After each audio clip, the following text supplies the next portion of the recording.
دوستو کشمش سے یقیناً آپ لوگ کچھ نہ کچھ ضرور واقف ہوں گے۔ یہ انگور کو خشک کر کے بنائی جاتی ہے۔ اس کا مزاج گرم تر ہوتا ہے۔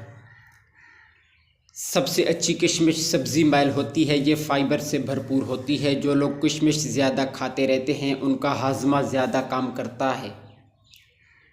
بہت سے لوگوں کو اس کے استعمال کرنے کا صحیح طریقہ معلوم نہیں ہوتا، اس لیے وہ مطلوبہ فوائد حاصل نہیں کر سکتے۔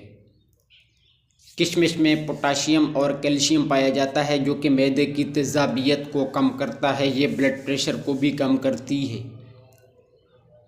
اس کے علاوہ خون کی شریانوں کے تناؤ کو کم کرتی ہے۔ خون کی کمی کو بھی دور کرتی ہے۔ جو بخار وائرس کی وجہ سے ہوتا ہے اسے بھی کم کرتی ہے۔ روزانہ صبح خالی پیٹ کشمش کا استعمال کرنے سے بہت سے بیماریوں سے چھٹکارا حاصل کیا جا سکتا ہے۔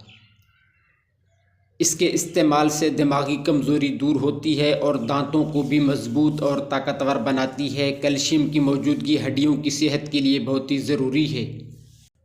تو اب چلتے ہیں اس کے استعمال کی طرف کہ اسے کیسے استعمال کرنا ہے اور صحیح طریقہ استعمال اس کا کیا ہے۔ دوستو رات کو سوتے وقت آدھا کپ عرق گلاب میں 7 سے 10 عدد کشمش کے دانے بھگو کر رکھ دینے ہیں۔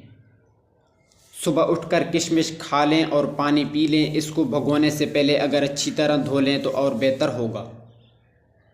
کشمش کا یہ پانی جگر کے لیے بھی بہت ہی مفید ہے۔ جگر سے فاسد مادوں کو نکالتا ہے۔